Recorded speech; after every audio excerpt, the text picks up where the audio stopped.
the three things you look in an entrepreneur? Do you look at the idea or do you look at the person? Well, it's almost a cliche, but VCs talk about team. Yes. And team does not mean credibility. That's a mistake. That's a misconception. Team means, do we think this team can actually execute the vision? Okay. And do we think this team can create a compelling vision?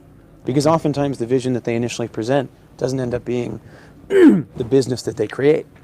So is there someone on the team who's a visionary, who's agile and nimble and can come up with lots of ideas? Mm-hmm. Is there someone on the team who's a great engineering leader who can recruit a lot of engineers? Okay. Is there a great core technologist who can build, the initial technology, Okay. who's like a real hardcore developer? Mm-hmm. Is there someone on the team who can watch over the business, do deals, basically relieve all the other people of that burden of having to go and hire people and deal with human resources and operate the company and deal with legal and so forth?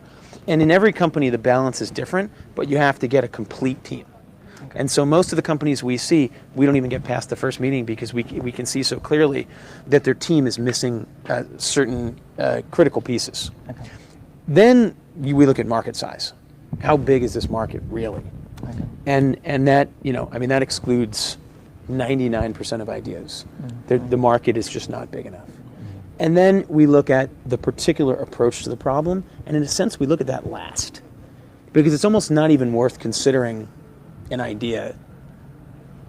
Ideas are a dime a dozen, unless you've got this incredible team in place and you're going after a market that's sufficiently large. Okay. I think of the idea just as your approach to the market. What makes you different? Why you're going to win? Mm-hmm. And there's a million different correct answers to that question. Entrepreneurs often fixate on one. They think their idea is the way it must be because, one day they were, woke up from a dream and they were reading a book on some interesting topic and the idea came to them but they didn't consider all the other possible different ways you could approach it. So I see a lot of companies that basically have the same high level vision and take a completely different approach, and it's like the practitioners of different religions.